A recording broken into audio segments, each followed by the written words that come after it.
Check whether I'm live first. Well, today, if you're wondering, I have good news and bad news. Well, bad news is I ate something wrong yesterday and I have really bad stomach ache.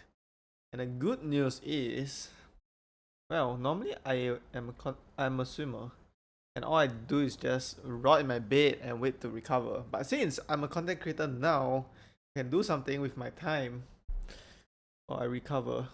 So, why not start the stream early and I don't know, complete this challenge. Yeah, let me check my audio first. Okay, it's very good. So, in the camera. Okay, let's go. So yesterday we finished Genesis, and today we are going to the second book or second chapter. I don't know what it called. Second book. So Moses, commonly called Exodus. So let's start these. Now these are the names of the sons of Israel who came into Egypt. Every man and his household came with Jacob. Reuben, Simon, Levi, Judah, Issachar, Zebulun, and Benjamin. Dan and Naphtali, Gad and Asher. All the souls who came out of Jacob's body were 70 souls, and Joseph was in Egypt already. Joseph died, as did all his brothers and all that generation. The children of Israel were fruitful and increased abundantly, and multiplied and grew exceedingly mighty, and the land was filled with them. Now there arose a new king over Egypt, who didn't know Joseph. He said to his people, "Behold," which means, well, in Hebrew, look at, take notice, observe, see, or gaze at, often used as interjection. The people of the children of Israel are more and mightier than we. Okay, come, let's deal with wisely with them, lest they multiply. So interesting, very interesting. And it happened that when any war breaks out, they also join themselves to our enemies and fight against us and escape out of the land. Therefore, they set taskmasters over them to afflict them with their burdens, build storage cities for Pharaoh, Pithom, and Ramesses. But the more they afflicted them, the more they multiplied, and the more they spread out. They started to dread the children of Israel. The Egyptians ruthlessly made the children of Israel serve, and they made their lives bitter with hard service in mortar and brick. Okay, so they are being.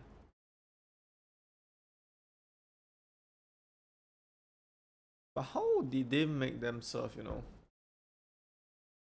Because I thought they were rich.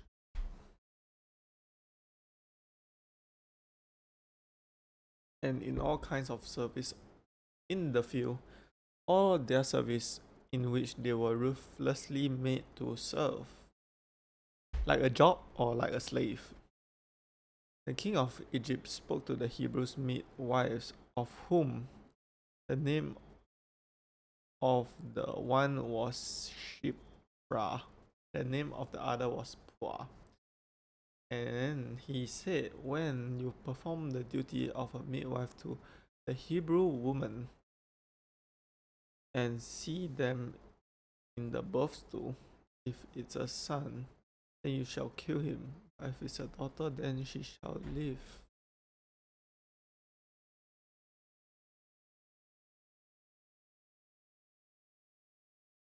Huh?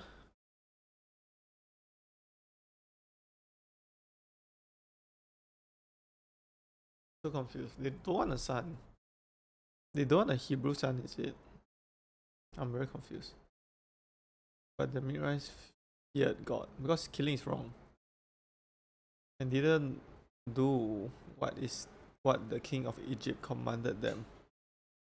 But save the baby boys alive. The king of Egypt called for the midwives and said to them, Why have you done this thing and saved the boys alive? Shouldn't we save the boy's life?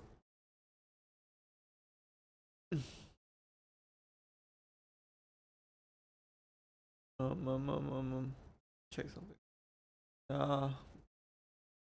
Feeling too well today. But I guess it's a privilege to do something, to be able to have something to do even when I'm not feeling well. Because last time I just rot in my bed. The midwife said to Pharaoh, because the Hebrew woman, unlike the Egyptian woman, and I think I'll record my next video tomorrow because I think it's better if I record the video when I am feeling better. If not, the mood of the video just bad, brings bad energy to my YouTube video. And I'm not done with it. That's why. Because the Hebrew woman, unlike the Egyptian woman, for they are vigorous and give birth before the midwife comes to them. God dealt with the midwives, and the people multiplied and grew very mighty. Because the midwives feared God, he gave them families. Pharaoh commanded all his people, saying, You shall cast every son who is born to the river, and every daughter you shall save alive. I'm pretty sure. Oh, my stomach hurts. I was gonna say something. Hebrew. Hebrew means. Does Hebrew? What is Hebrew? What is Hebrew? Hebrew is the language Israel and his descendants spoke, right? So the Egyptian king is just saying, I don't want any sons because there's too many descendants of Israel and I don't want any more. Only daughters, because that way, if you marry an Egyptian man, the son will carry on the Egyptian last name. But no more Hebrews or descendants of Israel. That's what the Pharaoh wanted. Okay, my stomach hurts. I'm gonna be right back.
And I got some bottled water.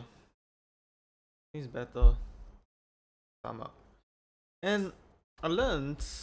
Okay, I don't know how true is this, but if you ate something wrong, you're trying to, or you got food poisoning. I don't think it's food poisoning, but you should try to not eat. Yeah, you should just try to not eat. So I mean, I ate something for lunch already, but now I'm not gonna eat. I got water and I got coffee, so both of them shouldn't make my stomach worse. Yeah, and bottled water because it's, I don't know, more pure.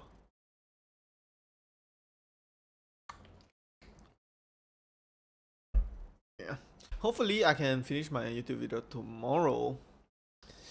I don't know. It's just because, okay, I'm gonna yap. Okay, let me yap. Okay, I'm gonna yap, so let me yap.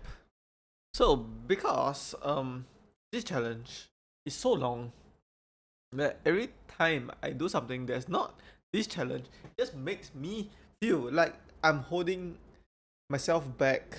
You know, like imagine I blow up the 1,000 balloons, but halfway through I'm gonna go make a YouTube video. Then I'm never gonna finish the 1,000 balloons. Then I'm never gonna start gaming, and I'm gonna just start with this challenge for the rest of my life.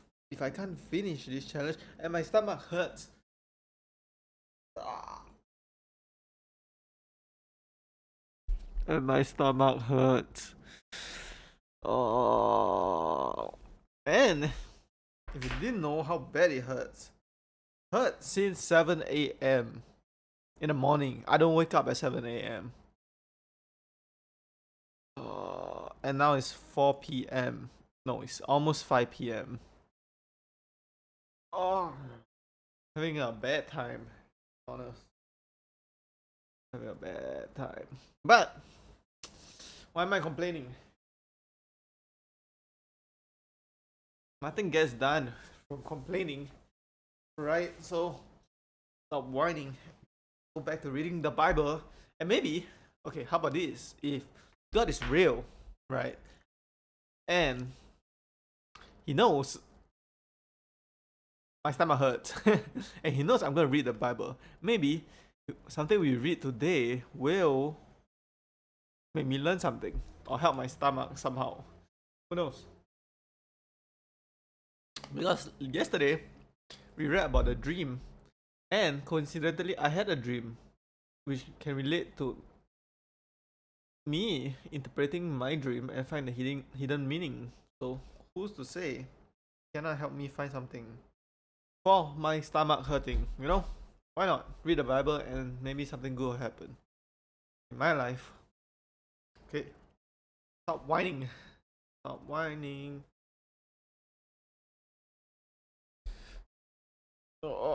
Okay, but if it really hurts, I don't know if I can do it. But let's just continue for now.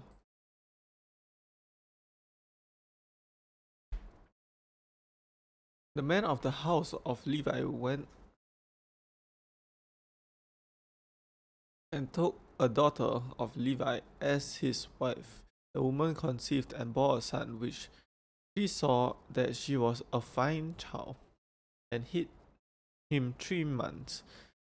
When he could no longer hide him, he took a papyrus basket for him and coated it with tar and with pitch.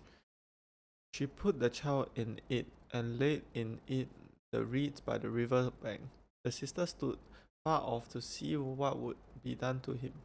First daughter came down to bathe at the river. Her maidens walked along the riverside. She saw the basket among the reeds and sent her servant to get it. I cannot remember this story. I think the first daughter took the baby as her own. She opened it and saw the child, and behold, the baby cried. She had compassion on him and said, "This is one of Hebrews' children." And because she's the Pharaoh's daughter, she knows if it's a boy, you're supposed to kill it. But let's see what she do. And Spoiler alert, I think she keeps it. Then his sister said to Pharaoh's daughter, "Should I go and call a nurse for you from the Hebrew woman, that she may nurse the child for you?" Pharaoh's daughter said to her, "Go." The young woman went and called the child's mother. Pharaoh's daughter said to her, "Take this child away and nurse him for me." Okay, this child, right, we just need to remember is Levi and his wife's daughter, which is the descendant of Israel. One of the descendants of Israel. I don't know whether it's a so it's the great grandchild, right? If I'm not wrong, great grandchild, or maybe it's great great grandchild of Israel, also known as Jacob. The young woman went caught the child's mother. Okay, I'm gonna change my chair. I don't know. I have two chairs. Sometimes I like to change.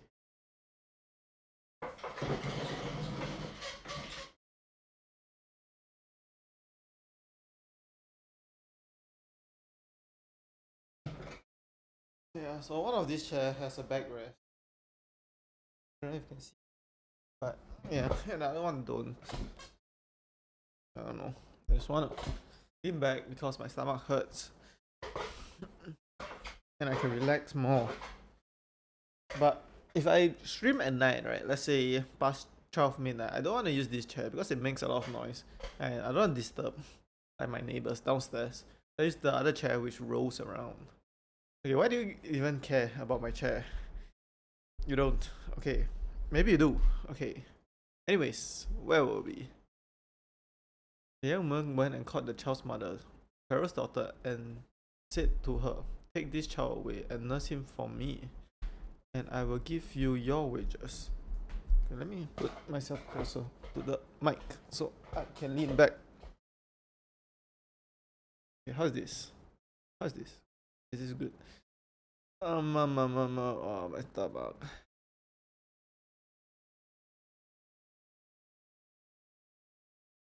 Pharaoh's daughter said to her, "Take this child away and nurse him for me, and I will give you your wages." The woman took the child and nursed him. The child grew, and she brought him to Pharaoh's daughter, and he became her son.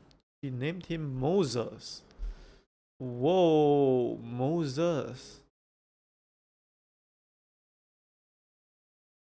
Hebrew sounds like the Hebrew for draw out. I said, because I drew him out of the water. Oh, I get that connection. Okay, okay. If you guys don't understand the connection, right?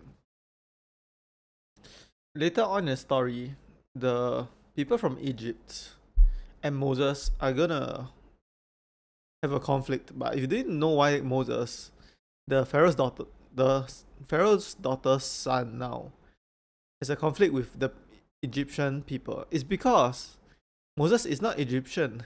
He is the descendant of Levi, which is Hebrew, and is also a descendant of Israel.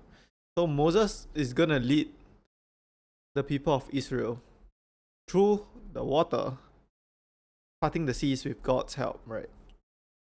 So that's why, because his true lineage is Israel. In those days, when Moses had grown up, he went out to his brothers and saw their burdens. He saw an Egyptian striking a Hebrew. So does he know that he is a Hebrew, or does he think he's an Egyptian? You know, when he was a baby, he was already, grown up in the Pharaoh's house.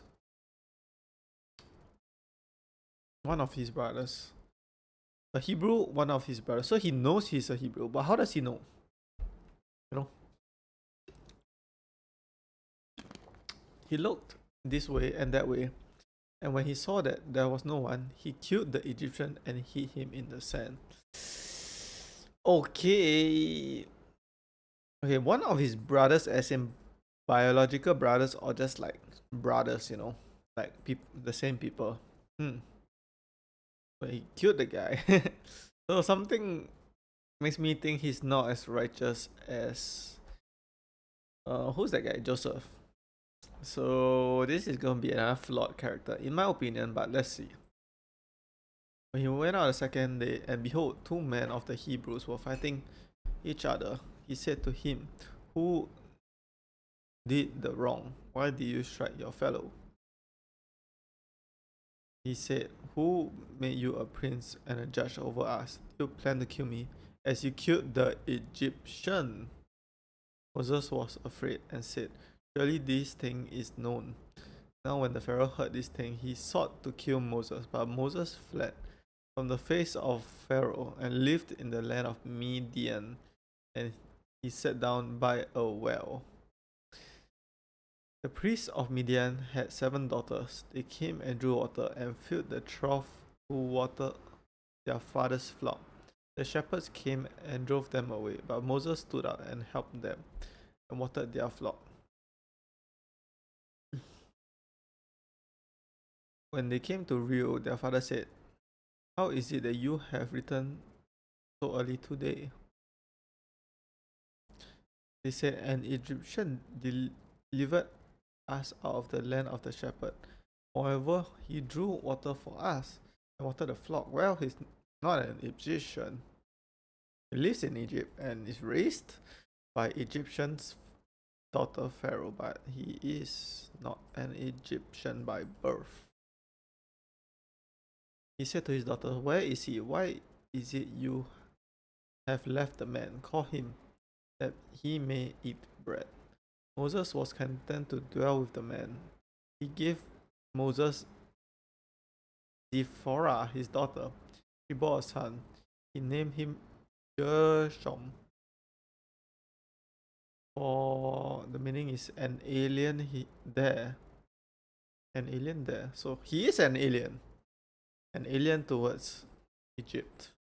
For he said, I have lived as a foreigner in a foreign land. Yeah, see, that's what I mean.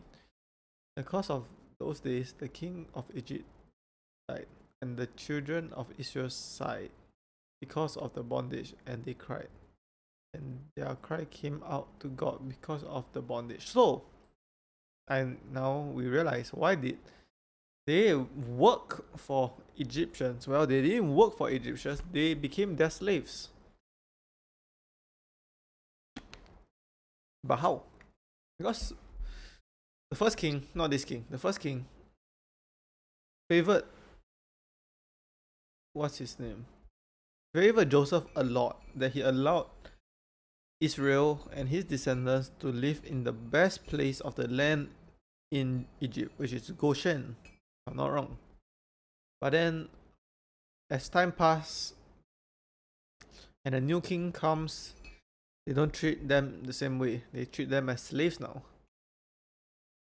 Which is, well, they didn't know what Joseph did for the king. Which is tell him how to survive the 7 years of plague. And the new king didn't appreciate them. Well, but life goes on. God heard their groaning, and God remembered the covenant with Abraham, with Isaac, and with Jacob. And if you remember the covenant is something about circumcision, and if you circumcise yourself and other people, the land will be yours. Something like that. Made with Abraham. Then after that, Abraham circumcised everybody, including the people he bought, so his servants too. So all of these people are like Israel, Hebrews. Okay, let's say Hebrews. God saw these people are favored by God. God saw, God saw the children of Israel, and God understood. Now Moses was keeping the flock of Jethro, his father, the priest of Midian. And he led the flock to the back of the wilderness and came to God's mountain, to Horeb, the Lord's, Yahweh. So that's the proper name of the God. So if it's all capitalized, it's like official name. If it's uncapitalized, it's not super official. Lord's angels appeared to him in the flame and fire of the middle of the bush. He looked, and behold, the bush burned with fire, and the bush was not consumed. Moses said, I will go now and see this great sight. Why is this bush not burnt? And the Lord saw that he came over to see. God called out to the middle of the bush and said, Moses, Moses. Okay, I want to say something. Is God biased? Because God knows this guy murdered an Egyptian man in cold blood, right? Is he biased towards the children of Israel?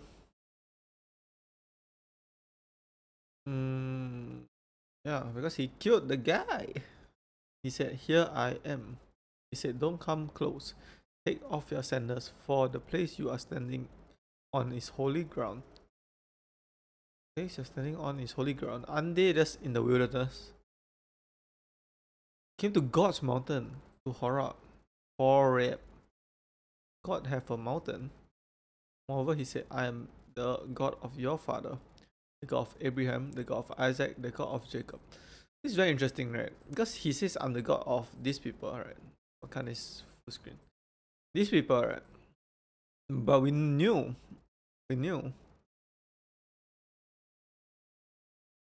Wait, does the Egyptian not believe in this God? I'm confused. Okay, I'm assuming all of these people are Hebrew, right? And Egyptians are Egyptian. So the Hebrew people believe in God. This God, right? That we are talking about. And the Egyptian people do not. Is that why God favors them? Because they are believers and the rest are not? Just asking. Moses hid his face because he was afraid to look at God. Okay. Why would you be afraid? God said, I've surely seen the affliction of my people who are in Egypt. Affliction of my people who are in Egypt. He didn't even consider Egyptians as his people. Only Hebrews. And have heard their cry because of their taskmasters. For I know their sorrows. Okay, if God can see the future and plan everything, right? He planned for Joseph to go to Egypt to save their country, which results in them being slaves, basically. So, my question is, why? Why not just let Joseph stay in Canaan if they don't want to be slaves to Egyptians? Because if they stay in the land of Canaan, which is where they were from, they will have the same thing. You know, they will survive the 7 years of famine, and then after the famine, they'll be living with their people in Canaan. See, Canaanite. My stomach hurts. Oh. Okay, I can't read now. My stomach hurts too bad. So you guys can hear me talk. It hurts so bad. Let me play with the mic. Boop, boop, boop, boop, boop, boop. Okay, I'm gonna... Let me see. Some ointment.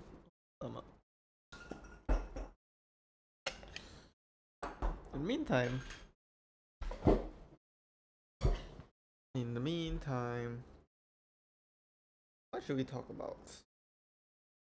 Okay, so if you believe God is all-knowing, which he is, right? Why did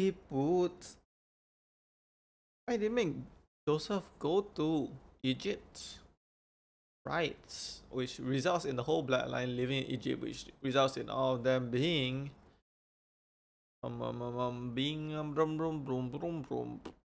being slaves, because he never considered Egyptians as his people, right? It makes sense if God put Joseph to there so that he can tell Egyptians about the word of God, right? And convert all of Egyptians to believers. But clearly, as you can see, Moses killed the Egyptian and God didn't even care because it's not even his people. So it's God bias. I think God is biased.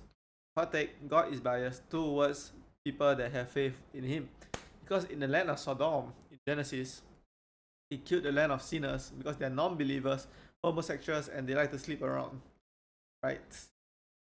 Okay, but he killed the Lot's wife, right? I don't even remember her name. Is this Sarah? Sarah is Abraham's wife though. One of the wives, okay, because she turned to a pillar of salt.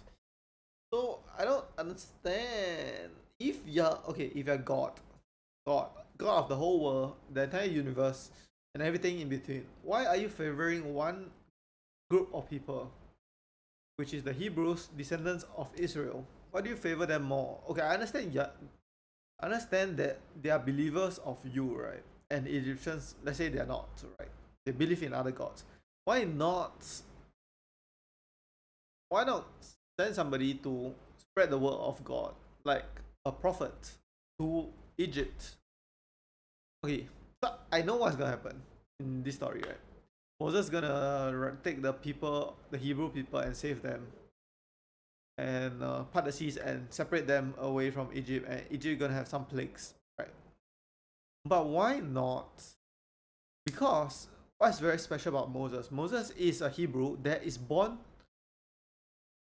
is a born Hebrew, but is raised by the Pharaoh's daughter, right? So he got both, raised by the Pharaoh's daughter, the Egyptian, but born Hebrew. So he can unite them both, right? He has this special circumstance. So if our God, right, I would let Moses be the prophet for them to convert to. Hey, Jesus Christ is not around. He's not around here, because that's the New Testament. Convert to God. Let's say God, right? Don't you think that's a way better thing to do instead of, you know, I don't know how to explain. Just when we read, right, they're gonna do very bad things to Egypt and the Pharaoh. Okay, whether they deserve it is a different question, okay? But it's like, it's almost as if they're fighting fire with fire, like an eye for an eye. Because they're slaves to Egyptians now, right? Or the Hebrews. So so it's justified to do the same thing back to Egyptians. Let them feel the pain. But no, not. If you keep fighting fire with fire, how are you gonna convert people towards God? You know? I mean, that's why Jesus Christ has the aura. But we have to read like half the Bible before we can see Jesus Christ and his miracles. So I wanna say, what else do I wanna say? Yeah, okay. So if imagine you're Moses, right? You're born, right? Don't you have any goodwill towards the Pharaoh's daughter and the servant that kept you alive? Because if not, you'll be in this basket down the river and you have died. If not for the Egyptians. So the reason you're alive is because the Egyptians raised you, right? So at least for, okay, if you don't like Egyptians, okay, because they are masters to they own the slaves, right? And they mistreat all the Hebrews. Okay, I understand. But at least towards the Pharaoh's daughter, the mom who raised you, not your biological mom, but a mom that raised you, and all the servants who raised you and kept you alive, shouldn't you have some positive feelings towards them? You know what I mean? So I don't know how Moses will treat the Pharaoh's daughter, which is his mom. Hopefully it does well, because yeah, because you are a Hebrew and she was an Egyptian, and he put that aside who raised you when the Pharaoh's order was to kill every single male Hebrew baby, so you would have died.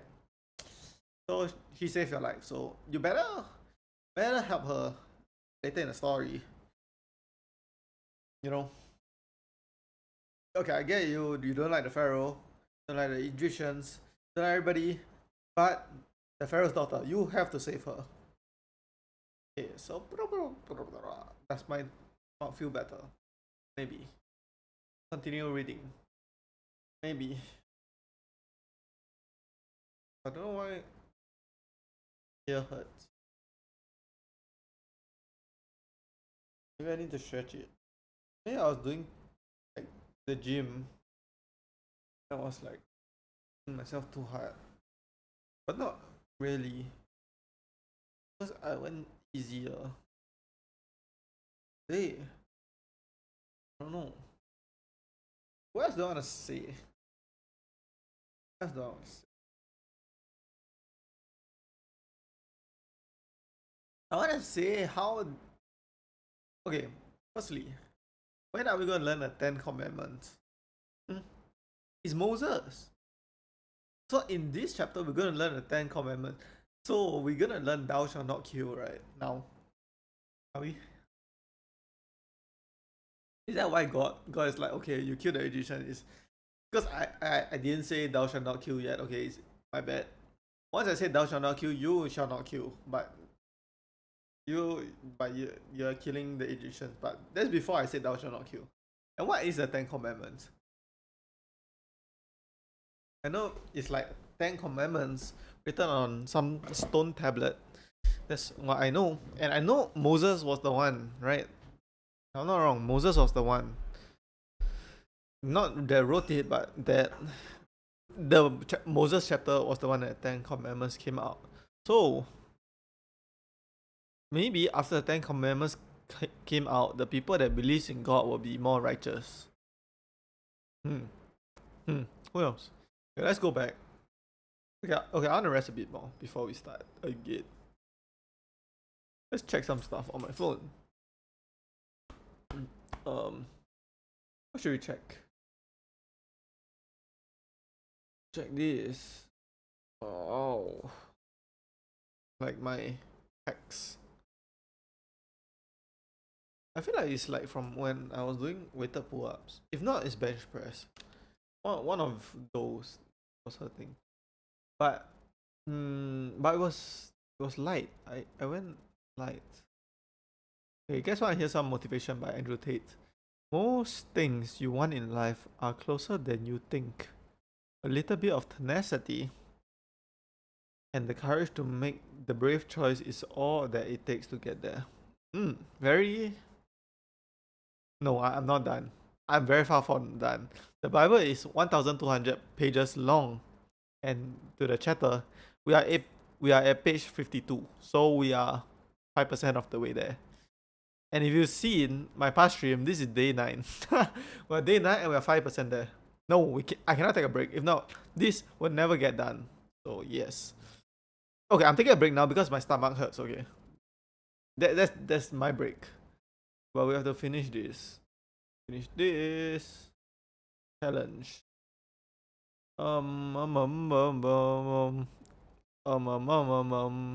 This is a family-friendly channel, so I'm not gonna read that. Okay, what? Okay, let's talk about my chat, right?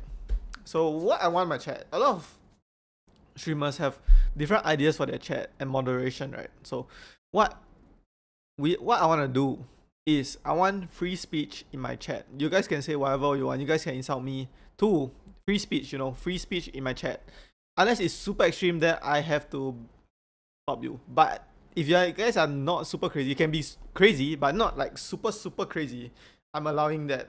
But I just want to keep what I say and the content I make family friendly. But my chat can be whatever. Whatever, because I won't. I believe in free speech as much as possible. Yeah, because if let's say you're a kid watching me, right? So you can just turn off the chat and then you don't have to see all those stuff you don't like. But if you're an adult, you want to read those, it's fine by me. And how am I today? Not good because I think I ate something wrong yesterday and I had stomach pain from 7 a.m. today to now it's 5 p.m. So how many hours is that? It's like 10 hours of just suffering. Um, yeah, like, yeah, I mean, how do I explain? You guys can write anything, but you know, I'm probably not gonna answer your questions if it's weird. But I won't ban you. But I won't ban you until like you are really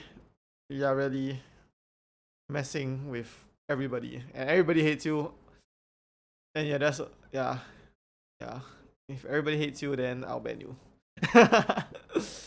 So yeah, I mean, if you write all this kind of stuff, you should know I'm not gonna answer you because I'm uncomfortable. Family friendly.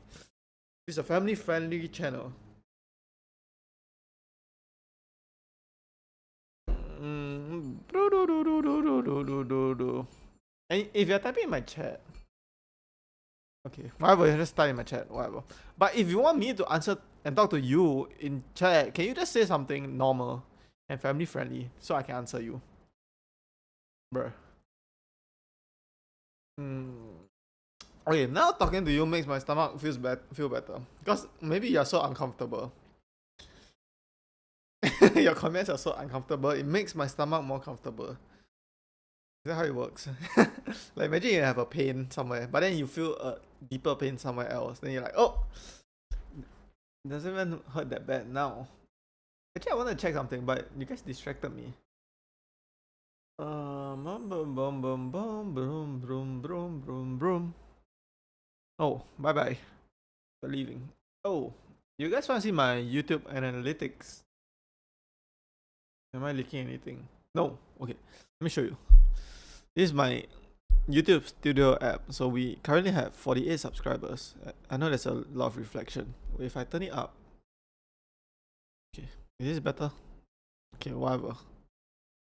We have 16.1k views. And most of it is from shorts, and watch hours is 166. Let me show you monetization if you guys are curious. So, monetization, see this. We need 1,000 subscribers, 4,000, and either one of 4,000 watch hours or 10 million short views. So, either one. Which is not bad because if you think about it, we just started not too long ago. And most channels takes 1 year to get monetized for real. And we are moving quite fast. Okay,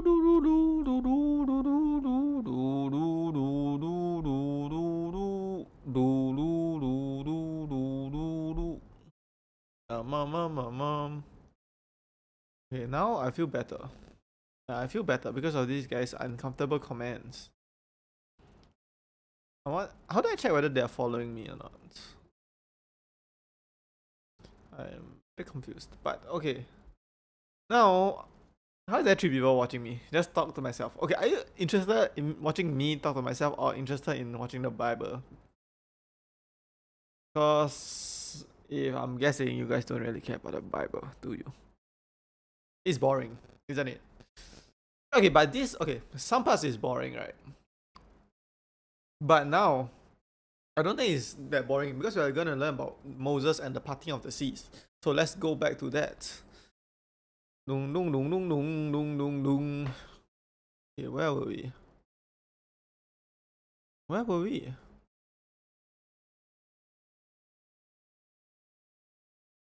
Okay, alright.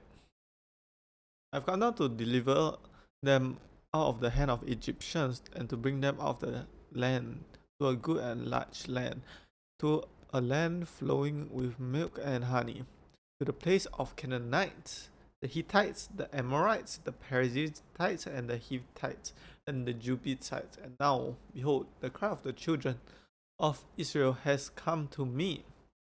Moreover, I've seen the oppression with which the Egyptians oppressed them. Come now, therefore, I will send you to Pharaoh, that you may bring my people, the children of Israel, out of Egypt. Okay, and so they wanna bring them out of Egypt. Okay? Moses said to God, who am I that I should go to the Pharaoh? What? Isn't that your grandfather? Maybe they raised you secretly. No? That's your grandfather. Should I bring the children out of Egypt? He said, certainly I will be with you. This will be the token that I've sent you when you have brought the people out of Egypt.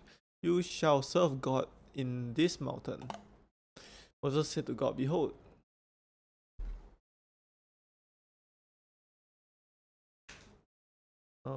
behold, let me do this. Behold, when I come to the children of Israel and tell them,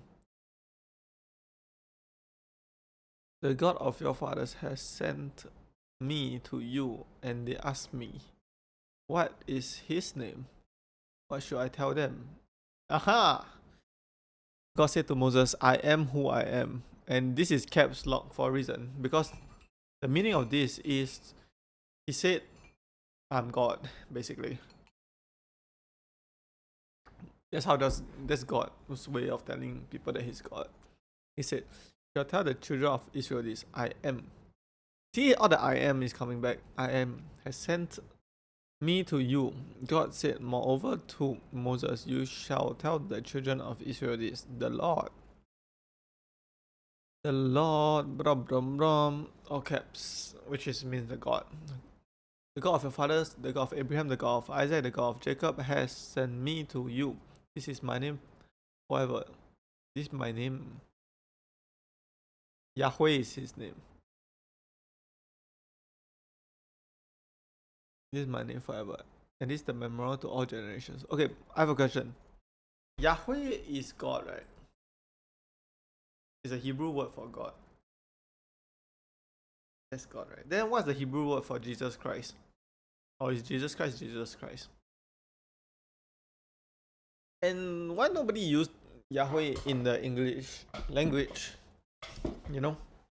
They don't use Yahweh. Because he said his name is Yahweh. But nobody use Yahweh. We use God, the Lord. Go and gather the elders of Israel together and tell them, the Lord, the God of your fathers, the God of Abraham, of Isaac, and of Jacob, has appeared to me, saying, I've surely visited you and seen that which is done to you in Egypt.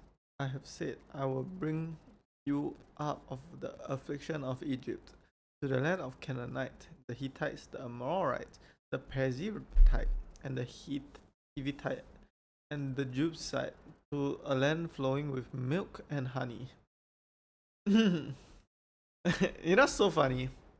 This is their dream, right? Because back in the day, they are so poor. Milk and honey are luxuries to them, right? That's like what they dream about. If only I can be in the land of milk and honey. But in our land, right now, if you're watching this too, you can just go out to the store and buy milk and buy honey, and then you'll be like, wow, this is amazing. But to us, it's just normal. It's a normal day, and we don't even care. There's milk and honey in the store, but we don't even buy them. Yeah, are we just spoiled? Wait, let me lower this mic because it's blocking my vision. They listen to your voice. You shall come, you and the elders of Israel, to the king of Egypt, and you shall tell him, the Lord, the God of Hebrews, has met with us. Now please let us go 3 days journey into the wilderness, that we may sacrifice to the Lord our God. I know that the king of Egypt won't give you permission to go. No, not by a mighty hand. I will reach out my hand and strike Egypt with all the wonders. Okay.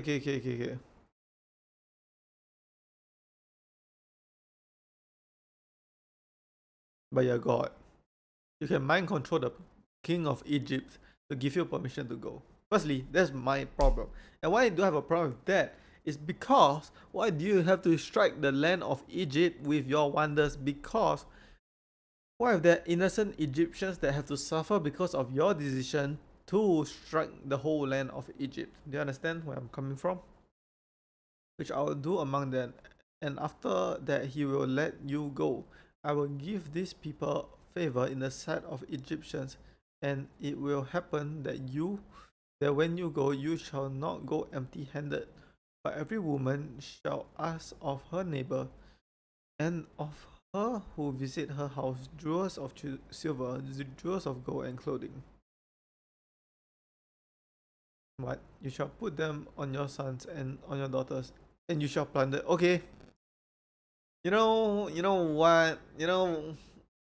At the last part of Genesis, I was like, God, you became rational, right? Now, I'm back. I'm back to questioning God's judgment. Why are you plundering Egyptians when not all Egyptians are bad and not all Hebrews are good? Your judgment is bad. I said it. I said it. And yeah. And if you don't agree with me saying God's judgment is bad, why does he plunder all Egyptians? Not all of them mistreat Hebrews. Some of them are just kids. And all of them have to suffer. It's the same thing as Sodom again. Just give your wrath to everybody. And not everybody deserves it. Moses answered, but behold, they will not believe me, nor listen to my voice, for they will say, the Lord has not appeared to you. The Lord said to him, what's in your hand? He said, a rod. He said, throw it on the ground. He threw it on the ground, and it became a snake, and Moses ran away from it. The Lord said to Moses, stretch out your hand and take it by the tail. He stretched out his hand and took hold of it, and it became a rod in his hand. This reminds me of Sun Wukong and the Monkey King and his rod that expands and dispands. And that makes me wonder, did this Bible come out first or Sun Wukong the story from China?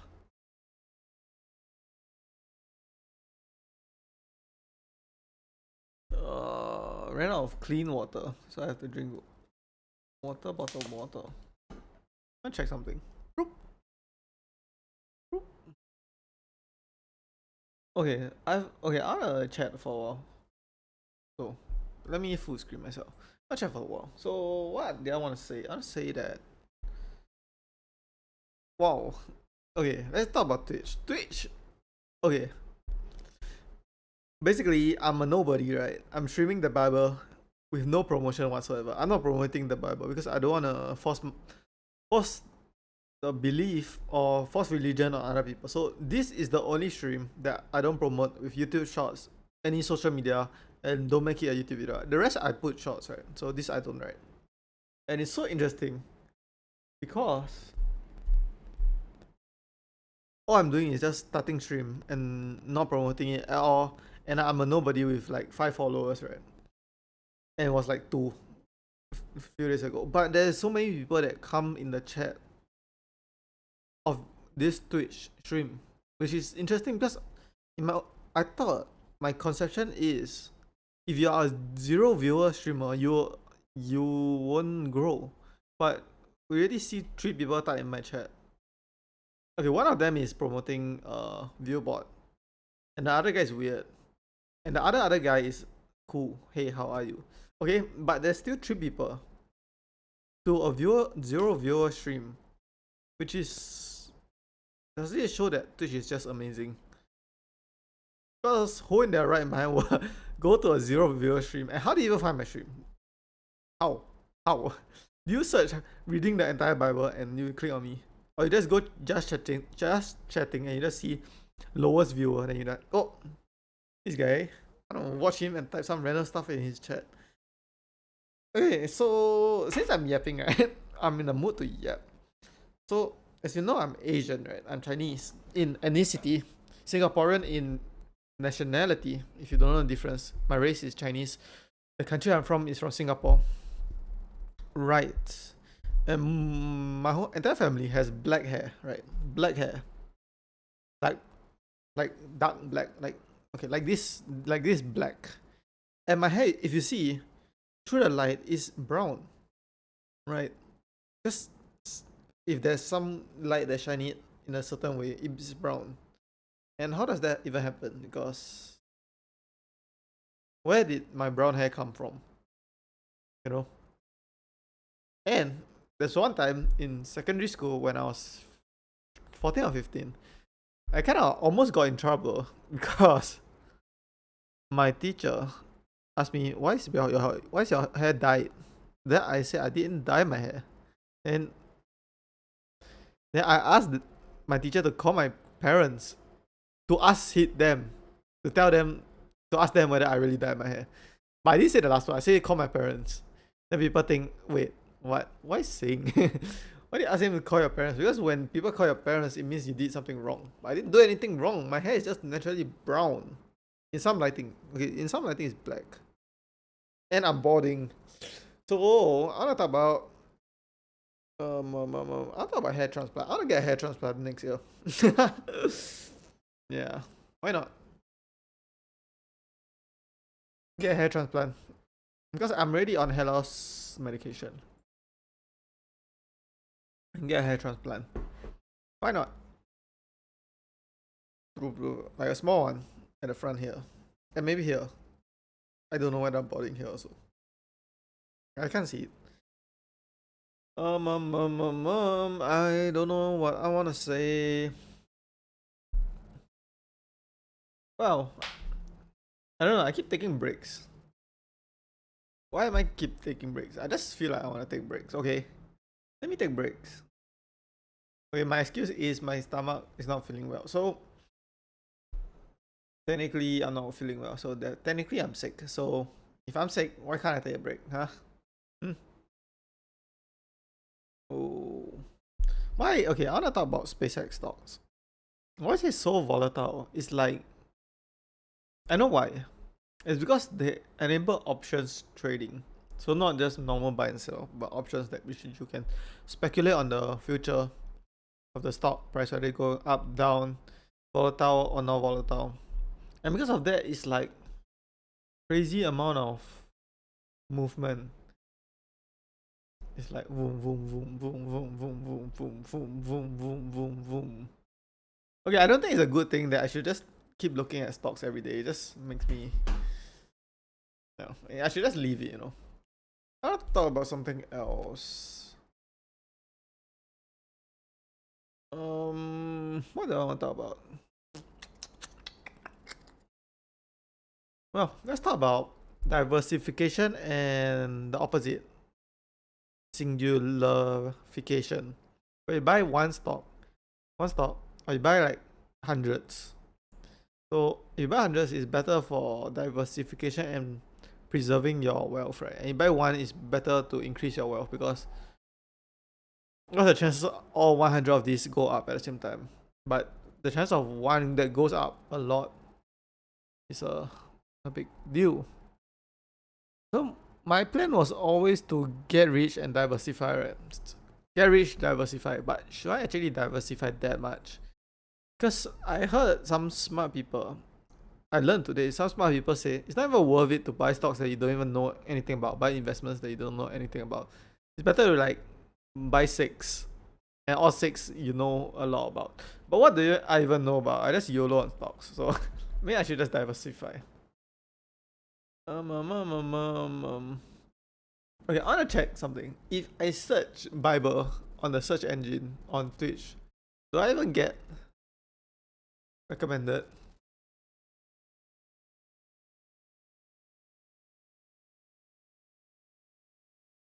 No, I don't even get recommended. So how did the people even find me? Oh, I do, with one viewer. Wait, so if you search Bible, the top stream is 2 viewers, the second top stream is 1 viewer, and the third top stream is me, which is 1 viewer. So this market, this market of reading the Bible has a total of 4 people that are interested in it. 4 viewers that are interested in it. Okay, so my thought process is once we finish this and we start playing games. Oh, this is my. Oh, it's this one. There's a hole in my jacket, and this jacket is 10 years old. That's why there's a hole. Anyways, once you start playing games, at least there's a bigger market that people actually want to watch my stream and not be like so weird. Not weird, but I'm just basically streaming to nobody. Is what I'm saying. Until I finish this challenge. Okay, let's just finish this challenge. Why am I complaining so much? Stretched it out and took hold of it, and it became rod in his hand. This is so that they may believe that the Lord, the God of their fathers, the God of Abraham, the God of Isaac, the God of Jacob, has appeared to you. The Lord said furthermore to him, now put your hand inside the cloak. He put his hand inside the cloak. When he took it out, behold, his hand was leprous, as white as snow. Leprous? Leprous? What does that mean? Put your hand inside the cloak again. He put his hand inside the cloak again. When he took it out of his coat, behold, he turned again as his other flesh. It will happen if they will not believe you or listen to your voice of the first hand. Okay, I want to talk about something. Okay, I want to talk about a lot of things every time I read the Bible. Okay, is that wrong? No, it's not wrong. Okay, it's my stream. Let me do what I want.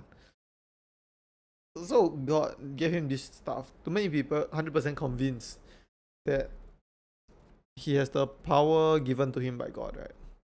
But all this stuff in our modern reality can be faked by magicians. So yeah, the reason why God believed that, because at that time it can't be faked, but now it can be faked. So what do I have to say about that? I don't know. But it's such a different time now. Like if somebody put his hand inside a hat, a cloak, and became white, I'm like, okay, nice magic trick, bro. I don't think, wow, God gave you some powers. Do you think religion can adapt to the changing times? Like if Jesus Christ just came down from heaven right now and showed himself, what do you think the average person would do? Not a Christian, just the average person. Will they just take out their phone and record TikTok? Is that what will happen? They ask Jesus Christ for a collab. Because you know why I say that? Because last time, like 30 years ago, aliens, right? Aliens is a big deal, you know. Oh, aliens. But now the US government went to some hearing and talked about aliens, and nobody cared. Nobody even cared. Aliens is real. Who cares? You know, the fighter jet, the captain of the Air Force that fly a fighter jet and saw aliens.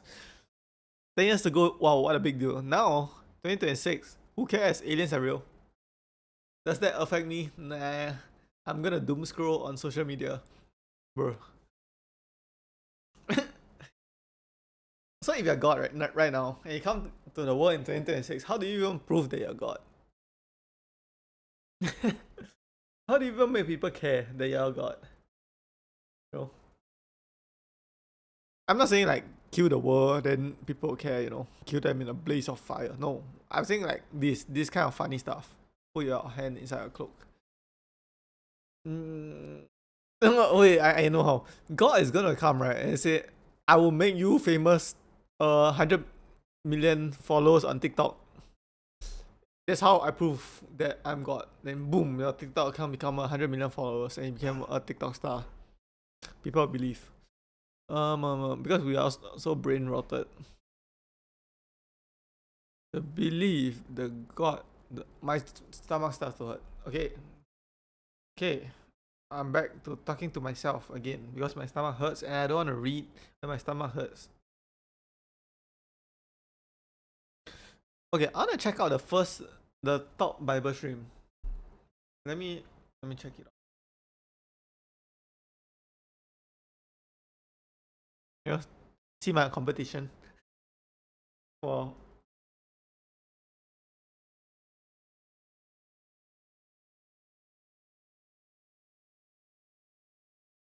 Okay, my competition is not even saying anything. It's just a screen of a Bible. A Bible verse. Yeah, that's it. And he has 2 viewers and okay.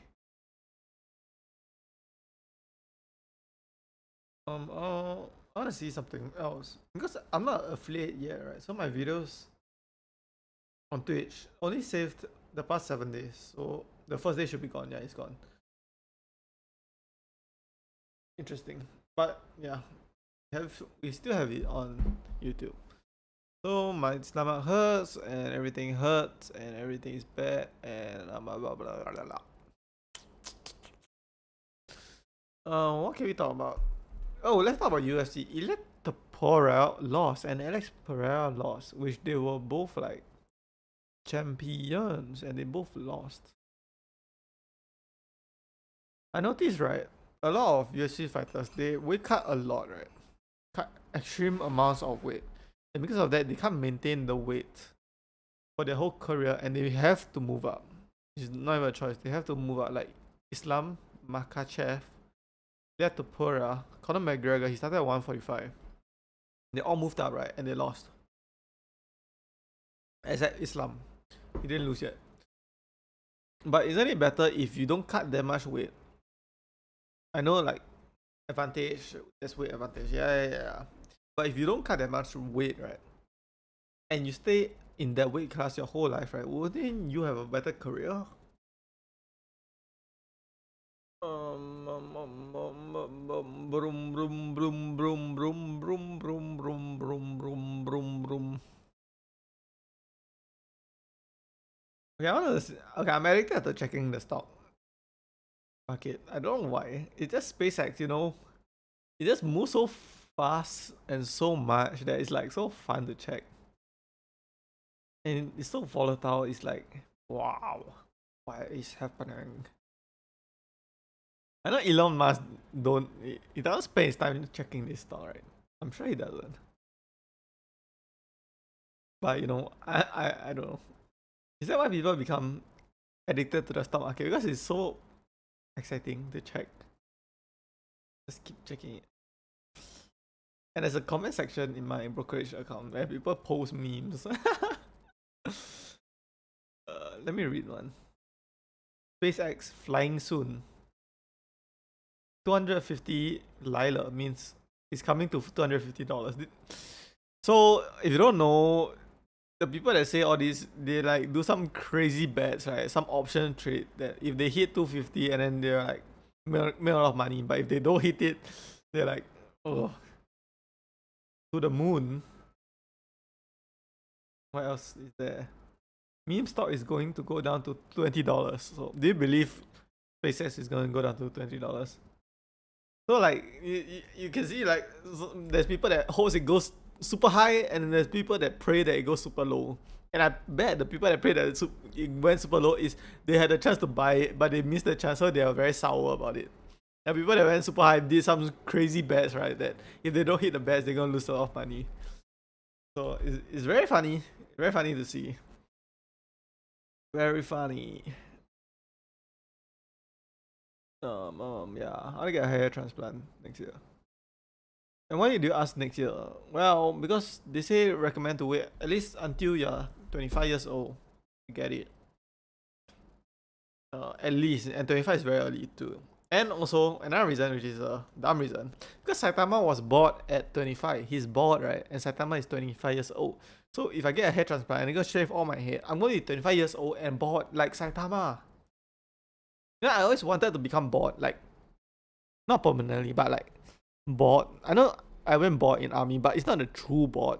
Like when you shave every single thing, like you can see a bit of, you know, when the army shave your hair, it's a buzz cut kind of thing. You can still see some hair. I wanna be like bald, like a monk. just for a while, you know, just to see. Will I look like Saitama?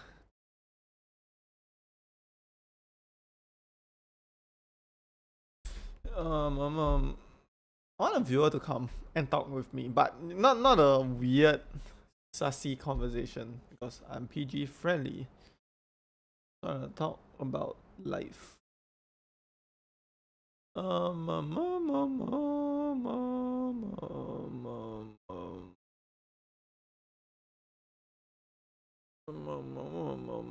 long can we finish this challenge in? But today is day 9, right? Let me check. Today is day 9. Can I finish it by day 30 of this challenge? Is that my goal? Okay, let's do some math. Let's do some math. Actually, they don't check the page number. Okay, let's do some math. So, day 9. So, including today, I have 9, 10. I have 21 days, right? So, if the Bible is 1,200 pages long, minus 50 pages, which we finished Genesis, divide by 21. Okay, divide by 21. I tapped it wrong. Wait, I tapped it wrong. 1,150 divided by 21. 54 pages per day. Okay, 55 pages per day. Should I just keep working until we finish 55 pages every day? I want to finish this challenge. I thought it would take 10 days. Did the... How? Okay, how? How does it take 10 days? If I stop yapping like what I'm doing now, maybe it'll take 10 days. Okay, wait. Is that even possible? You know, if it takes 10 days, right, I'll stop yapping. I'll actually do it in 10 days.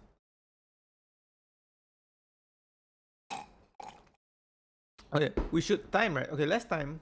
Next page, right? We could time the exact number of seconds we take to finish one page and multiply that. Yeah. So without all the fluff of me talking. Okay, let's finish this page first.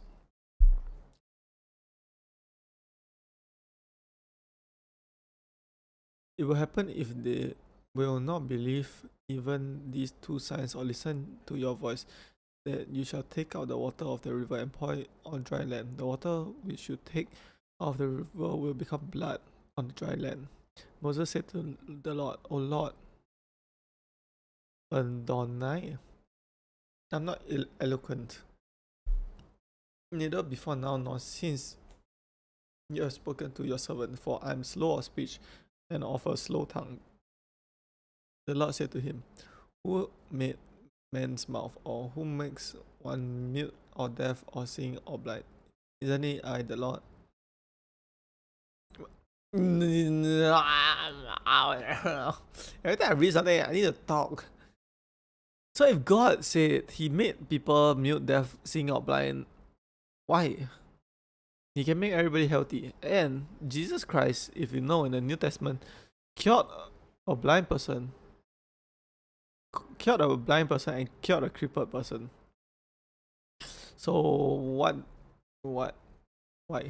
Therefore, go, and I will be your mouth and teach you what you shall speak. Moses said, O Lord, please send someone else. The Lord anger burned against Moses and said, What about Aaron, your brother, and Levitite? I know that he can speak well, and also behold, he is coming out to meet you.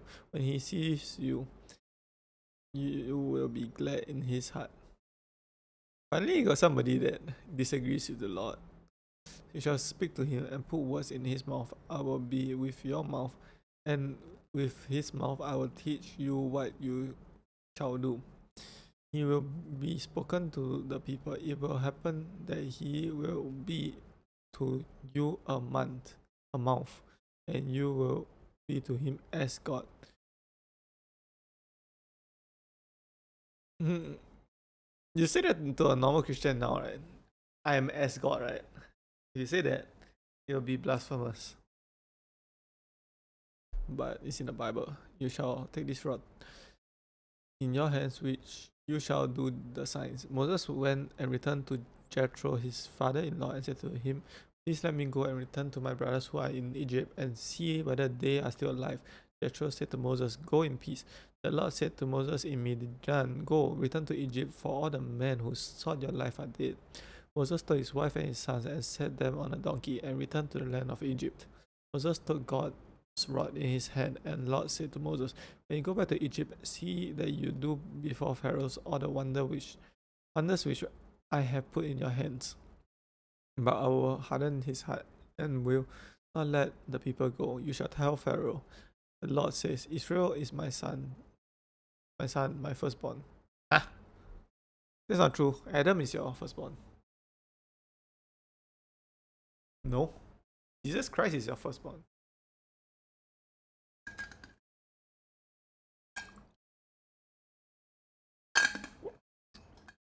Oh, you mean Israel as in the country? Or the people of Israel? I have said to you, let my son go, that he may serve me. And you refuse to let him go. Behold, I will kill your firstborn son. Yeah. He's talking about the people of Israel. Look. Okay.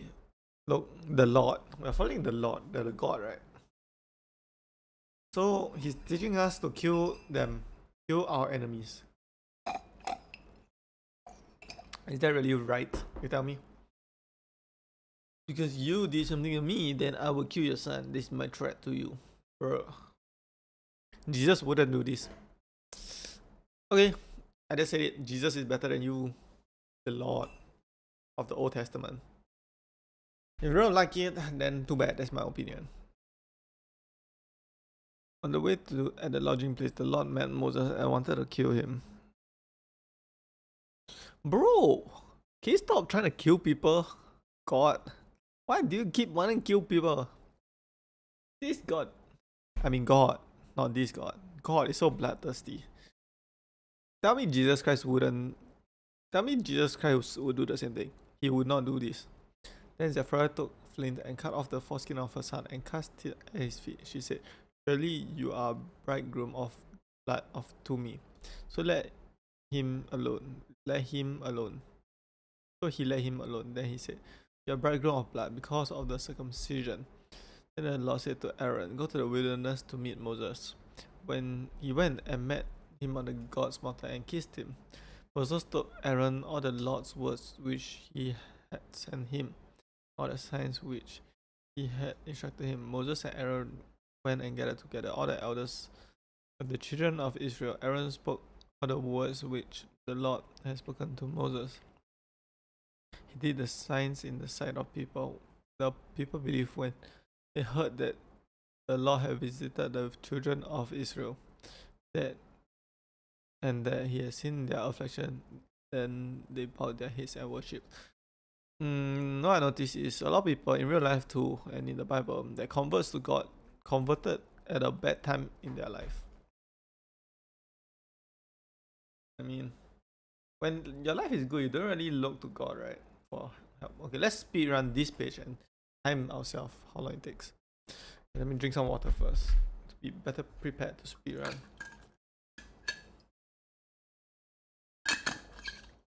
Okay, I feel like I want to speed run this challenge. You know why? Because look, it's not fun. It's not fun. That's why I'll speed run it. Afterward, Moses and Aaron came to the Pharaoh, and this is what the Lord, the God of Israel, says: let my people go, that they might hold a feast to me in the wilderness. Pharaoh said, who is the Lord that I should listen to his voice to let Israel go? I don't know the Lord, and moreover, I will not let Israel go. They said, the God of Hebrews has met with us. Please let us go 3 days' journey into the wilderness and sacrifice to the Lord our God, lest he fall on us with pestilence or with the sword. The king of Egypt said to them, why do you, Moses and Aaron, take people from their work? Get back to your burdens. Pharaoh said, behold, people of the land are now many, and you make them rest from their burdens. The same day Pharaoh commanded the taskmaster of all the people and the officers, saying, you shall no longer give the people straw to make bread as before. Let them go and gather straw for themselves. You shall require from them the number of the bricks which they have made before. You shall not diminish anything of it, for they are idle. Therefore they cry, saying, let's go and sacrifice to our God. Let the heavier work be laid on the men, that they may labor in it. Don't let them pay any attention to lying words. The taskmaster of the people went out with their officers, and they spoke to the people, saying, this is what Pharaoh says, I will not give you straw. Go yourself and get straw where you can find it, for nothing of your work shall be diminished. So the people were scattered abroad throughout all the land of Egypt and gathered stubble for straw. The taskmaster was urgent, saying, fulfill your work quota daily, as when there was straw. the officers said to the officers of the children of Israel, whom the Pharaoh's taskmaster had set over them, were beaten and were asked, "Why haven't you fulfilled your quota both yesterday and today in making bread as before?" The officer of the children of Israel came and cried to the Pharaoh, saying, "Why do you do this way with your servants? No straw is given to your servants, and they tell us, 'Make bread.' And behold, your servants are beaten, but your fault is in your own people." But the Pharaoh said, "You are idle, you are idle." Therefore you say, "Let's go and sacrifice to the Lord." Go therefore now and work, for no straw shall be given to you, yet you shall deliver the same number of bricks. The officer of the children of Israel saw that they were in trouble and said, "You shall not diminish anything from your daily quota of bricks." They met Moses and Aaron, who stood along the way. As they came out of the Pharaoh, they said to them, "May the Lord look at you and judge, because you have made us a stench to be abhorred in the eyes of Pharaoh and in the eyes of the servant, to put a sword in their hands and to kill us." Moses returned to the Lord and said, "Lord, why have you brought trouble to these people? Why is it that you have sent me? For since I came to Pharaoh to speak your name, he has brought trouble on these people. You have not rescued your people at all." 3 minutes and 30 seconds. Let's do some math. 3 minutes 30 seconds times 1150.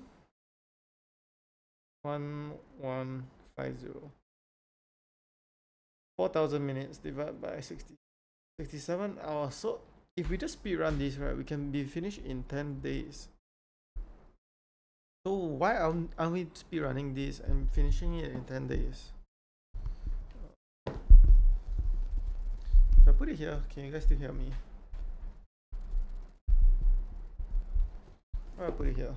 Is it too low now? I'll do a test, mic check.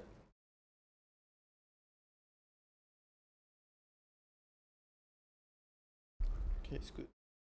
Good, because I want to slouch. The Lord said to Moses, "Now you shall see what I will do to Pharaoh. For by a strong hand he shall let them go, and by a strong hand he shall drive out of his hand." The God spoke to Moses and said to him, "I am the Lord. I appeared to Abraham, to Isaac, and to Jacob as God Almighty, but by my name, the Lord, I was not known to them. I have also established my covenant with them and give them the land of Canaan and the land of their travels, in which they lived as aliens. Moreover, I have heard the groaning of the children of Israel, whom the Egyptians keep in bondage, and I have remembered my covenant. Therefore, tell the children of Israel, I am the Lord. I will bring you out from under the burdens of Egyptians, and I will get rid of you out of their bondage, and I will redeem you with an outstretched arm and with great judgment. I will take you to myself for people. I will be your God.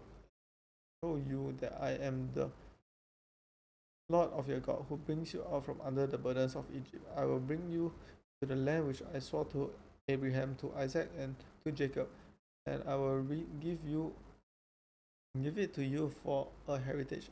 I am the Lord. Moses spoke to the children of Israel, but they didn't listen to Moses for anguish of spirit, for cruel bondage. God spoke to Moses, saying, "Go in and speak to Pharaoh, king of Egypt, that he let the children of Israel go out of his land." Moses spoke before the Lord, saying, "Behold, the children of Israel haven't listened to me. How then shall Pharaoh listen to me when I have uncircumcised lips?" The Lord spoke to Moses and to Aaron and gave them a command to the children of Israel and to Pharaoh king of Egypt to bring the children of Israel out of the land of Egypt. These are the heads of the father of the house, the sons of Reuben, firstborn of Israel, Enoch and Palu and Herzon and Carmi. The families of Reuben, the sons of Simon, Jimron, Jamin, and Ohad and Jachin, Zohab, the son of Canaan, a Canaanite woman. These are the families of Simon. The names of the sons of Levi according to their generations: Jeshon and Kohat and Merari. The land and the years of the life of Levi were 137 years. The son of Gershon, Labini, and Shimei, according to their families, sons of Koha, Ami, and Isha, and Hebron, and Uzziel. The years of the life of Koha were 133 years. Sons of Merari, Mahi, Mushi, are the families of Levites according to their generation. And Merari took Jochebed, father's sister, to himself as wife. She bore to him Aaron and Moses. The years of the life of Aram, 137 years. The sons of Ishka, Korai, and Nepheg, Zithri, sons of Uziel, Mishael, Elsphan, and Sitri. Aaron took Elsheba, the daughter of Aminabab, the sister of Nanshon, as his wife, and she bore to him Nadab and Abihu, Elzah, and Tamar, the sons of Korah. Eshriel, Elzna, and Eva. These are the families of Korathites. And Aaron's son took one of the daughters of Putel as his wife, brought to him Nias. And these are the heads of the father house of Levites, according to their families. These are that Aaron and Moses, whom the Lord said, bring out the children of Israel from the land of Egypt according to their armies, are those who spoke to the Pharaoh king of Egypt to bring out the children of Israel from Egypt, are that Moses and Aaron. On the day when the Lord spoke to Moses in the land of Egypt, the Lord said to Moses, I am the Lord. Tell Pharaoh king of Egypt all that I tell you. Moses said before the Lord, behold, I am uncircumcised lips. How shall Pharaoh listen to me? The Lord said to Moses, behold, I have made you as God to Pharaoh. Aaron your brother shall be your prophet. You shall speak all that I command you. Aaron your brother shall speak to Pharaoh, and he let the children of Israel go out of his land. I will harden Pharaoh's heart, multiply my signs and wonders in the land of Egypt.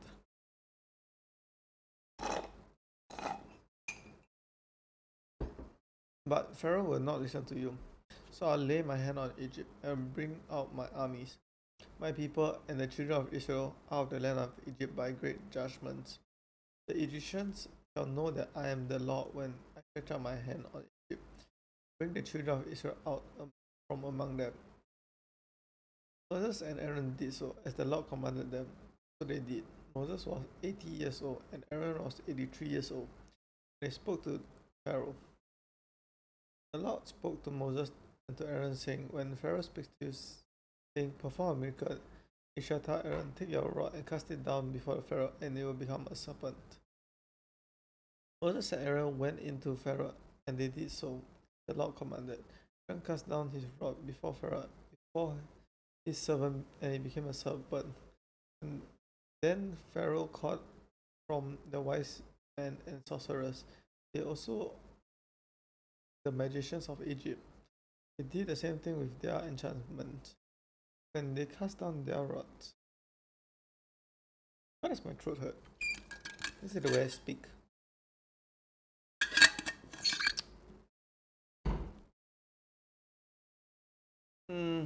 They became serpents, but Aaron's rod swallowed up their rods. The Pharaoh's heart was hardened, and he didn't listen to them, as the Lord had spoken.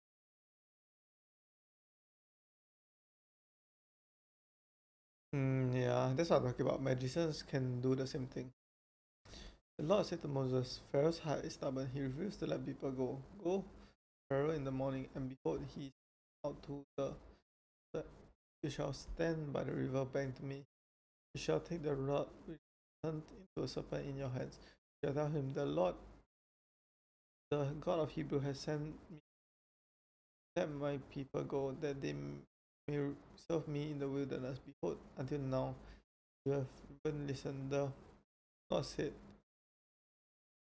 this you shall know that I am the Lord. Behold, I will strike the rod that's in my hand on the waters which are in the river, and they shall be turned into blood.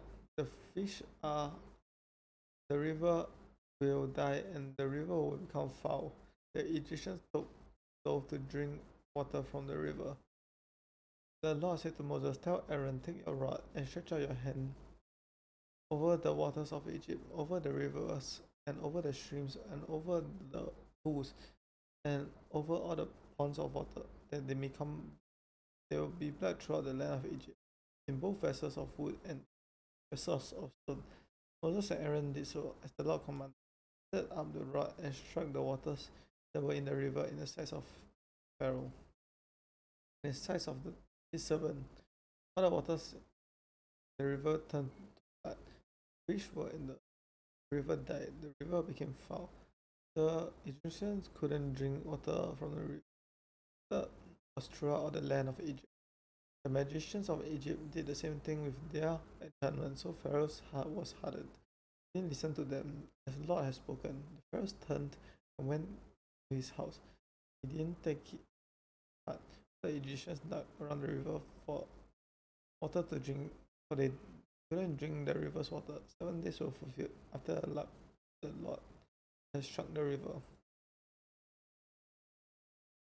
The Lord spoke to Moses, go into Pharaoh and tell him, this is what the Lord says, let my people go, that they may serve me. If you refuse to let them go, behold, I will plague all the borders with frogs. I'm gonna take a break. Sorry guys, but I'm gonna take a break. Just sum up. So what I'm gonna do is I'm gonna speed run the Bible, okay? Because ain't no way I'm spending 120 days. I'm gonna speed run the Bible and do like crazy amount of hours every day. I'm gonna do. Let's check my YouTube channel. How about that? I wanna do that so I can play games.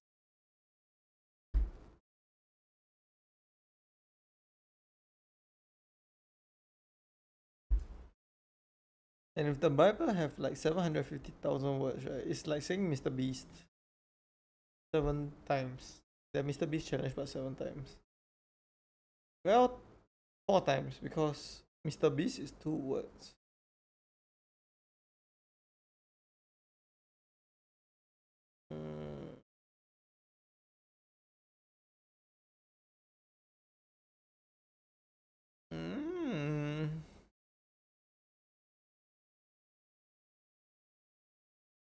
Does Jinxie save his votes? His first votes to nobody. Because now he multi-streams. But no. He didn't.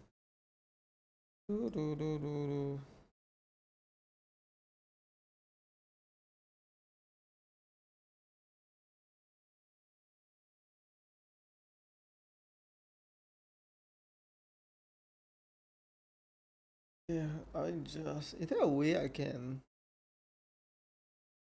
you see, my stream elements is here, right?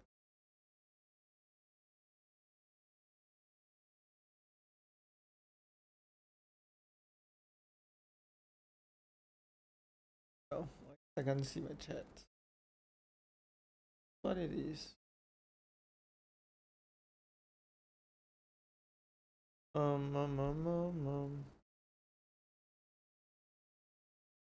Go into Pharaoh and tell him, this is what the Lord says, let my people go and they may serve me. If you refuse to let them go, behold, I will plague all your borders with frogs. The river will swarm with frogs, which will go up, into your house, to your bedroom, to your bed, and the house of your servant, on your people, and into the ovens, your ovens, to the kneading trough. Frogs shall come out both on you and on your people and on your servants. The Lord said to Moses, tell Aaron, stretch out your hand with rod over the rivers, over the streams, over the pools. Cause frogs to come out from the land of Egypt. Aaron stretched out his hand over the waters of Egypt, and frogs came out and covered the land of Egypt. The magicians did the same thing with their enchantment and brought up frogs on the land of Egypt. Then Pharaoh called Moses and Aaron and said, entreat the Lord that he take away the frogs from me and from my people, and I will let the people go, that they may sacrifice the Lord. Moses said to Pharaoh, I'll give you the honor of setting the time that I should pray for you and for your servants and for the people, that the frogs be destroyed from you and your house. Remain in the river only. Pharaoh said, tomorrow. Moses said, let it be according to your word, that you may know that there is no one like the Lord of our God. The frogs shall depart from you and from your house and your servants and from your people. Then they shall remain in the river only. Moses and Aaron went out from Pharaoh. Moses cried to the Lord concerning the frogs which he had brought on Pharaoh. The Lord did according to the words of Moses, and the frogs died out of the house of the cause out of the field. They gathered them into heap, and the land stank. But when Pharaoh saw that there was a respite, he hardened his heart and didn't listen to them. The Lord has spoken. Well, they're just like threatening them. And do you negotiate to people that just threatens you? God said to Moses, rise up early in the morning and stand before Pharaoh. Behold, he comes out of the water, and tell him, this is the Lord says, let my people go and they may serve him. Wait, what? Here. God said to Moses, tell Aaron, stretch out your hand and strike the dust of the flies throughout the land of Egypt. He did so, and Aaron out his hand with the rod and struck the dust of the was lies on man, on animal, and on all the dust of the earth became lies throughout the land of Egypt. The magicians tried with someone to couldn't. The lies on man, on the magicians said, this is God's finger. But Pharaoh's heart was hard. He didn't listen to them, and the Lord had spoken. The Lord said to Moses, rise up early in the morning, stand before Pharaoh, and behold, he comes of the water, and tell him what the Lord says, my people go and they may serve me. Else you had not let my people go, behold, I will send swarms of flies on you, and on your servants, and on your people, your house, the house of the Egyptians, swarms of flies. The ground was set apart, the land of Ocean, where the rich place, I think, which my people dwell. There, that no swarms of flies shall be there. The end you may know that Lord of earth. I'll put division between my people and your people.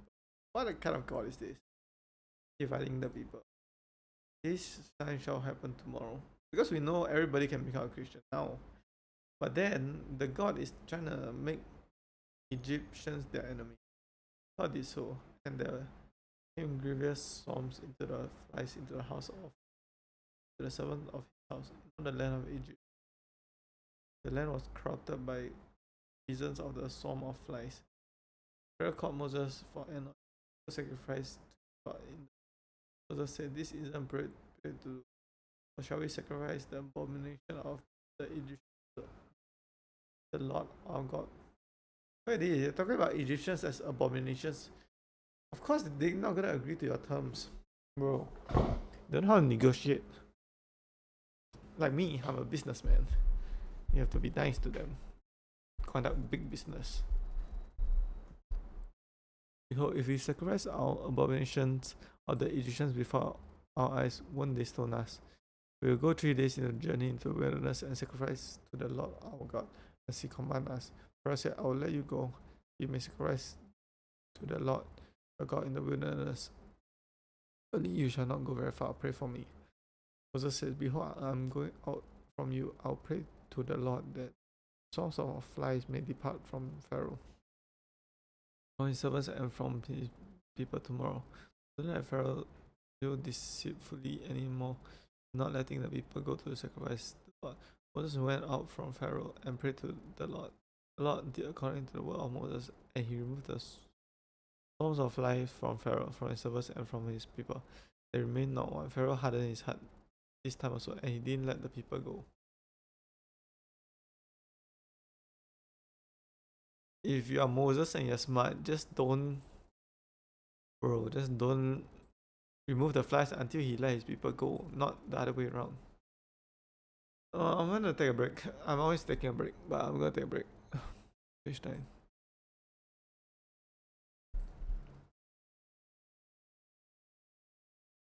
I have to ask AI, why am I reading the Bible so?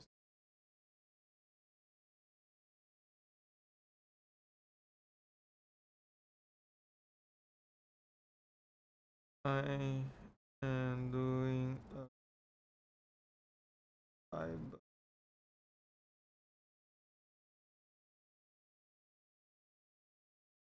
And taking.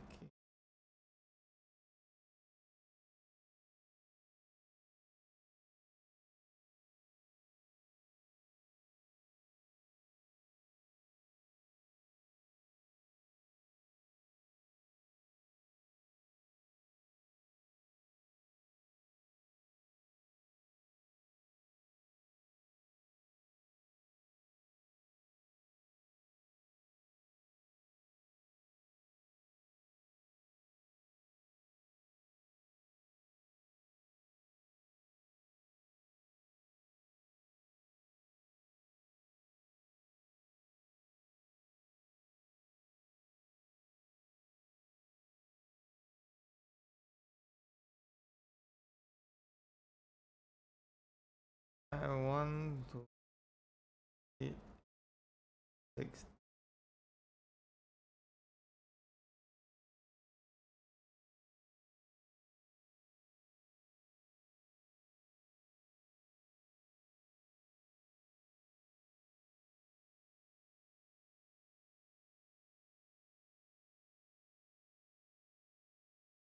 I don't know. Can I even finish it?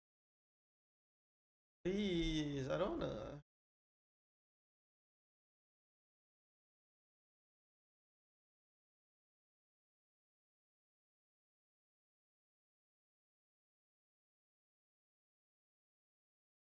That's what I'm gonna do. I'm gonna go and wash my cup of coffee, and I'm gonna treat this like my Mr. Beast challenge and just read. Okay. If I don't just read, it's never gonna get done. And if it's never gonna get done, I'm never gonna play games.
Okay. We're treating this like a challenge, okay? We're not gonna do this random talking. We're doing this challenge, the challenge, okay? Which it is, and since it's a challenge, not gonna dilly dally. Can I hold the mic? Does it sound nice if I hold the mic? Test. Test. Test. Test.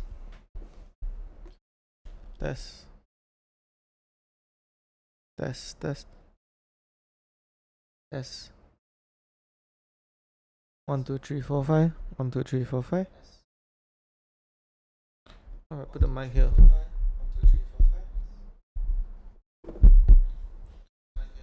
Do.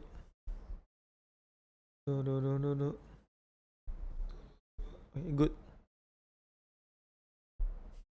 So yes, we are gonna please finish the challenge. The God said to Moses, "Go in to Pharaoh and tell him, this is what the Lord, the God of the Hebrews says. Let my people go that they may serve me.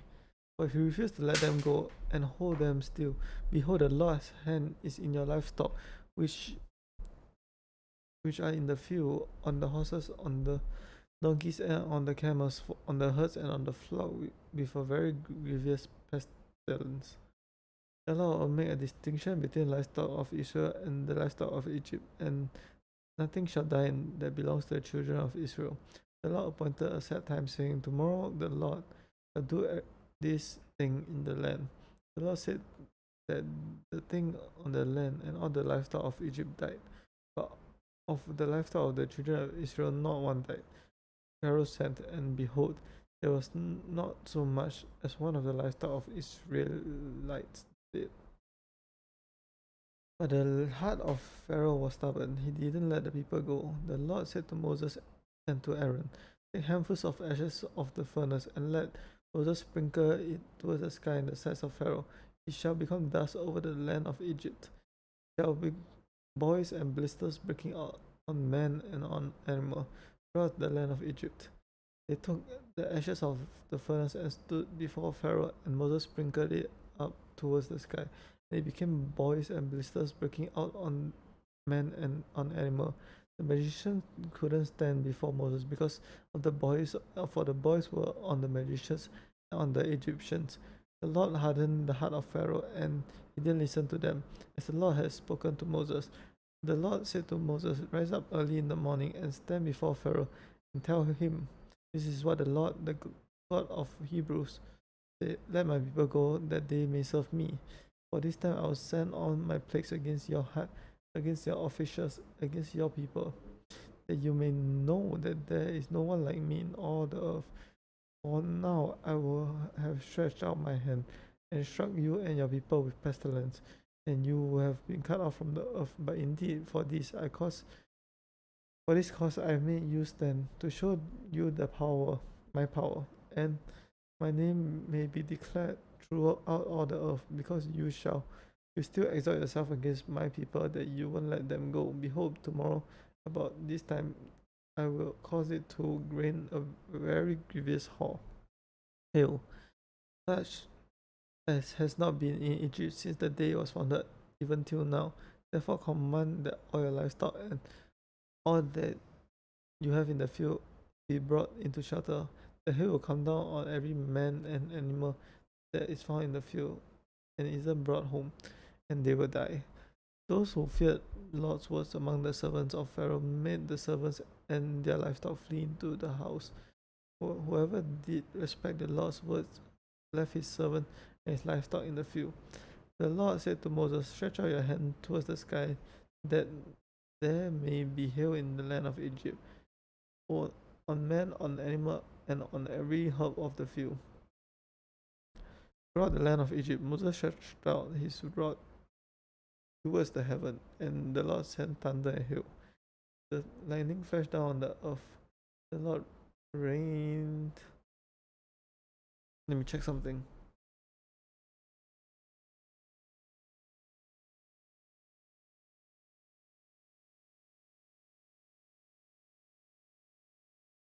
Come on.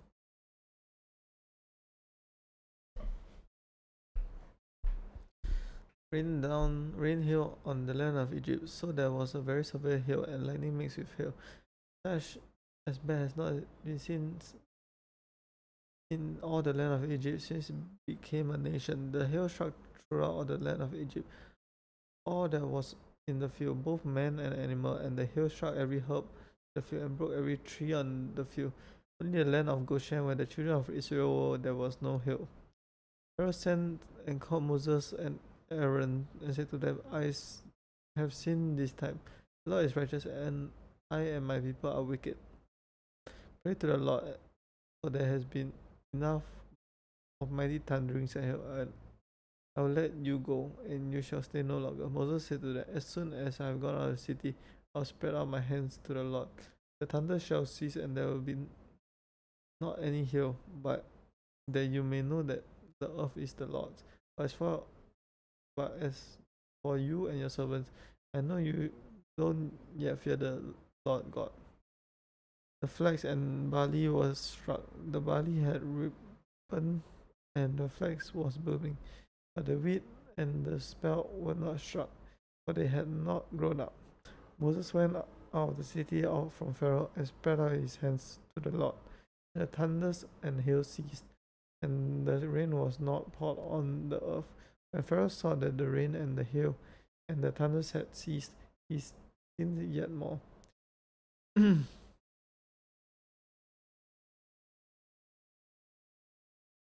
hardened his heart, and he and his servants. The heart of Pharaoh was hardened. He didn't let the children of Israel go, as the Lord had spoken through Moses. The Lord said to Moses, go in to Pharaoh, for I have hardened his heart and the heart of his servants, that I may show me.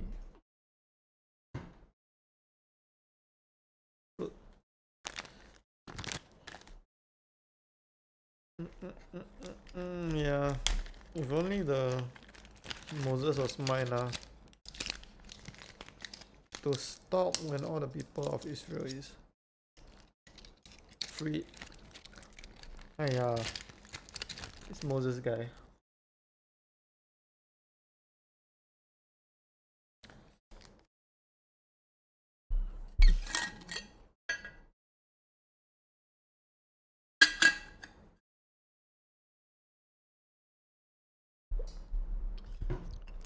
The Lord said to Moses, go into Pharaoh, for I have hardened his heart and the heart of his servant, that I might show these signs among them, and that you may tell the hearing of your son and of your son's sons what I have done to Egypt, and the signs which I have done among them, that you may know I am the Lord.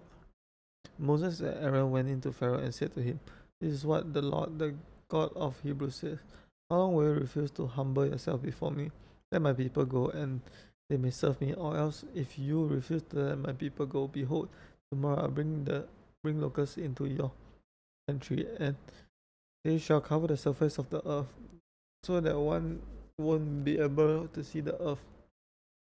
They shall eat the residue which of that which has escaped, which remains to you from the hail, and shall eat every tree which grows for you out of the field. Your house shall be filled, the house of your servants and all the house of Egyptians. Neither your father nor your father's fathers have seen, since the day that you were on the earth to this day. He turned and went out from Pharaoh. Pharaoh's servants said to him, how long will this man be a snare to us?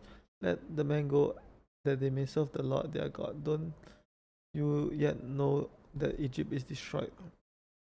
Moses and Aaron were brought to Pharaoh and said to them, go, serve the Lord your God. But who are those who will go? Moses said, we will go with our young and with our old. We will go with our sons and with our daughters, with our flocks and with our herds. For we must hold a feast to the Lord. He said to them, the Lord will be with you if I let you go with the little ones. Evil is clearly before your faces. So go now, you who are men, and serve the Lord, for this is what you desire. Then, driven from Pharaoh's presence, the Lord said to Moses, "Stretch out your hand over the land of Egypt for the locusts, that they may come out on the land of Egypt, and every herb of the land, even all that the hill has left." Moses stretched out his rod over the land of Egypt, and the Lord brought an east wind on the land all that day and night. When it was morning, the east wind brought the locusts. The locusts went up over the land of Egypt and rested in all the borders of Egypt. They were very grievous. Before them there were no such as locusts as they, nor there will there be again, for they covered the surface of the whole earth, so that the land was darkened, and they ate every herb of the land, and all the fruit of the trees which hail had left. There remained nothing green, either tree or herb of the field, through all the land of Egypt. Then Pharaoh called Moses and Aaron in haste, and he said, "I have sinned against the Lord your God against you. Now therefore please forgive my sins again, and pray to the Lord your God, and he may take away from me this death." Moses went out from Pharaoh and prayed to the God. The Lord set an exceeding strong west wind, which took up the locusts and drove them into the Red Sea. There remained not one locust in all the borders of Egypt, but the Lord hardened Pharaoh's heart. He didn't let the children of Israel go. The Lord said to Moses, "Stretch out your hand towards the sky, that there may be darkness over the land of Egypt, and darkness which may be felt." Moses stretched out his hand toward the sky, and there was a thick darkness in the land of Egypt for 3 days. They didn't see one another, and nobody rose from his place 3 days, but all the children of Israel had light in their dwellings. Pharaoh called to Moses and said, "Go serve the Lord, only let your flocks and your herds stay behind. Let the little ones go with you." Moses said, "You must also give into us into our hand sacrifices and burnt offerings, that we may sacrifice to the Lord our God. May our livestock also shall go with us, not a hoof shall be left behind, for of it we must take to serve the Lord our God. We don't know with what we must serve the Lord until we come there." But the Lord hardened Pharaoh's heart, and he wouldn't let them go. Pharaoh said, "Get away from me. Be careful to see my face no more. For in the day you shall see my face, you shall die." Moses said, "You have spoken well. I will see your face again no more." I'm gonna take a break. I'm gonna end the stream here, and I'll continue the stream after I rest and have dinner. Thank you guys so much for watching, and I wanna finish this challenge as fast as possible. I think it's gonna be the hardest challenge I even do. Harder than eating 100 nuggets, saying Mr. Beast 100,000 times, and